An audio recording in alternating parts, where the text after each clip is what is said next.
নমস্কার বন্ধুরা, রাঙামতি তীরন্দাজ ধারাবাহিকের আজকের পর্বে আপনারা দেখতে পাবেন যে সকালবেলা একলব্য তো রেডি হতে যেয়ে দেখে যে তার পাঞ্জাবির বোতাম নেই। তখন সে দাঁড়িয়ে থাকে, এরই মধ্যে রাঙা একলব্যর কাছে আসে, এসে জিজ্ঞেস করে, কি রে উড়ানবাবু, তুই এখনো রেডি হসনি কেন? এরপর একলব্য তো রাঙাকে দেখে হাঁ হয়ে যায়। তারপর রাঙা বলে, কি হয়েছে? তখন একলব্য বলে যে তার বোতামটা ছিঁড়ে গেছে। এরপর রাঙা তো একলব্যর বোতামটা ঠিক করে দিতে থাকে সুতো দিয়ে। আর একলব্য এসব দেখে তো খুব রাঙার দিকে এক দৃষ্টিতে তাকিয়ে থাকে। এরপর রাঙা তাড়াতাড়ি করে বোতামটা লাগিয়ে দেয় আর লজ্জা পেয়ে ওখান থেকে চলে যায়। অপরদিকে দেখা যায় ময়না তো ছটাক করে ঘুম থেকে উঠে যায় আর সাত্তকী তো বলে, কি হলো, এভাবে লাফাচ্ছ কেন? তখন ময়না বলে, আমাদের মনে হয় কেউ ডাকছে। এরপর সাত্তকী টাইমটা দেখে বলে, সর্বনাশ, অনেক দেরি হয়ে গেছে তো, পুজো তো শুরু হয়ে গেছে মনে হয়। তারপর ময়না বলে, ঠিক আছে, আমি তাহলে বুমকে আগে স্নানটা করিয়ে নেই। তখন সাথে বলে, কেন, তুমি আগে রেডি হতে পারছো না? তখন ময়না বলে, কি বলো তো, এত সকাল সকাল তো স্নান, তারপর আমি তো পড়াশোনাও করে ফেলেছি, সাথে বিএ পাসও করে ফেলেছি। সাত্তকী তো বলে তখন, হ্যাঁ হ্যাঁ, তুমি এমন বিএ পাস করেছো না, আর এখন ছেলেটা যদি ঠিক মতো না পড়াশোনা করে তাহলে আর হয়ে গেল জীবন। ময়না তখন বলে, আরে বাবা, তুমি রেগে যাচ্ছ কেন? আমার তো পড়াশোনা নেই, স্কুলও নেই। আর আমি এসব কেন বলছি জানো তো, আমার না সকালবেলা উঠে খুব খিদে পেয়ে যায়, আর আমি তো না খেয়ে থাকতেই পারি না, বলো। তো সাথীকে তো খুব রেগে যায়, বলে, দেখো ময়না, বড় বৌদি কিন্তু সেই কোন ভরে শান্তিনিকেতন চলে গেছে, আর রাঙাও খুব মন দিয়ে কাজ করছে ভোরবেলা থেকে উঠে। তোমার ইচ্ছে করে না যে তুমি একটু বাড়ির সামনে, সবার সামনে একটু ভালোভাবে থাকো, তোমার একটু নাম্বারটা বাড়ুক? না তো কোনো কিছু বুঝতে পারে না, আর বলে, কেন, আমাকে বাড়ির সবাই তো খুব ভালোবাসে আর সম্মানও করে। সাত্তকী বলে, হাতির মাথা করে, আর তোমার সাথে আর বেশি কথা বলবো না, তুমি যাও, গিয়ে নিজে রেডি হও, তারপর বুমকে রেডি করাও। ওর সাত্তকী তো এগিয়ে যায়, তারপর বুমকে তোলে, তুলে রেডি করাতে যায়। অপরদিকে দেখা যায় ঠাকুর মশাই চলে এসেছে, এসে সমস্ত কিছু দেখে বলে, বা পুজোর তো খুব সুন্দর আয়োজন করা হয়েছে। এরপর প্রমিতা তো খুব গর্ব করে বলে যে আমার ছোট ছেলের বউ রাঙা ওই সব করেছে। ঠাকুর মশাই তখন বলে, হ্যাঁ, খুব সুন্দর করেই করেছে। এরপর কৃষ্ণা বলে, বড় বৌদি, তুমি কোনো চিন্তা করো না, আমি সমস্ত কিছু দেখে নিয়েছি, সমস্ত কিছু ঠিক আছে। আর রাঙা তো সেই ভোর 4টের সময় উঠে স্নান সেরে সমস্ত কিছু করেছে। প্রমিতা তো অবাক হয়েছে, বলে, সেই ভোর 4টেতে উঠেছে রাঙা? এরপর অদিতিও বলতে থাকে যে, হ্যাঁ, আমি যখন স্নান সেরে আসি, এসে দেখি রাঙা তো সমস্ত কিছু করেই নিয়েছে, আর আমাকে তো কোনো কিছু হাত দিতেই দেয়নি।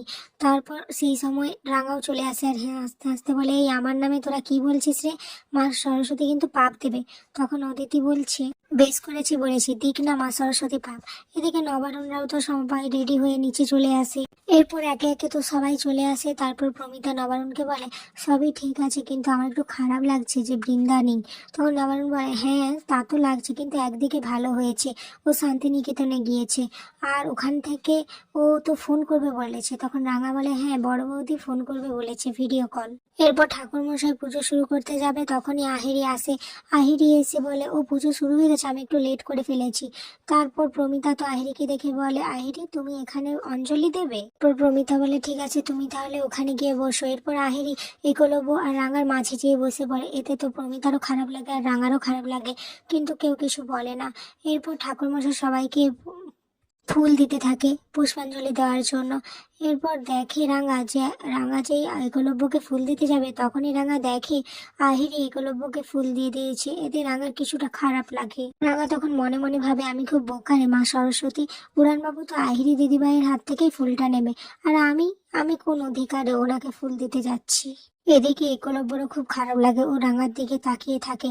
আর অপরদিকে রাঙারও খুব খারাপ লাগে যে আহিরি ওভাবে দাঁড়িয়ে আছে একলব্যের সাথে, কিন্তু কেন খারাপ লাগছে এটা রাঙা বুঝতে পারছে না। এরপর পুজো তো শেষ হয়ে যায়। তখন প্রমিতা বলে ঠাকুরমশাইকে যে, আমার ছোট ছেলে বউ রাঙা, ও স্কুলে পড়তে হবে, আমি ফর্মটা আগে থেকে আনিয়ে রেখেছি। হেরি তো এটা শুনে খুব খুশি হয়ে যায়, আর বলে, বলে যে রাঙা স্কুলে পড়তে হবে, খুব ভালো। রাঙাকে তারপর কংগ্রাচুলেট করে। এরপর ঠাকুরমশাই ফর্মটাকে পুজো করে দেয়। তারপর প্রমিতা রাঙার কাছে নিয়ে যায়, রাঙাকে বলে, ভালো করে প্রণাম করে নেই ফর্মটাতে। এরপর রাঙাও ভালো করে প্রণাম করে নেয়। এরপর ঠাকুরমশাই চলে যায়, আর প্রমিতা কৃষ্ণাকে বলে, কৃষ্ণা, তুমি এবার প্রসাদ বিতরণ করে দাও সবাইকে। এদিকে আহিরি তো ওর হাতে করে সেই আংটির ব্যাগটা নিয়ে এসেছিল, আর সবাইকে বলে যে, আমার একটা কথা বলার আছে। এটা শুনে সবাই তো কিছুটা অবাক হয়ে যায়। আহিরি বলে, আজ একটা স্পেশাল দিন, আর আমি এই স্পেশাল দিনটাকে খুব স্মরণীয় করতে চাই। তারপর একলব্যকে ডাকে। একলব্য তো অবাক হয়ে যায়, আর বলে, কি হয়েছে আহিরি? এরপর আহিরি তো দুটো রিং এনে একলব্যর সামনে ধরে, আর এসব দেখে সবার মাথায় তো যেন বাজ পড়ে। মিতা তো না জিজ্ঞেস করে থাকতে পারেনি, তাই সে জিজ্ঞেস করলো আহিরিকে যে কিসের আংটিগুলো আহিরি। আহিরি তখন বলে যে আন্টি, আজ তো সরস্বতী পুজো, তাই আমি এই দিনটাকে মেমোরেবল করার জন্য এই আংটি দুটো এনেছি, আর আজকে আমাদের এঙ্গেজমেন্টটা সেরে ফেলবো বলে। এ কথা শুনে সবাই তো অবাক হয়ে যায়, এমনকি একলব্য অবাক হয়ে যায়। এখানে আজকের পর্বটি শেষ হয়ে যায়। ভিডিওটি ভালো লাগলে লাইক, কমেন্ট, শেয়ার এবং সাবস্ক্রাইব করে দেবেন।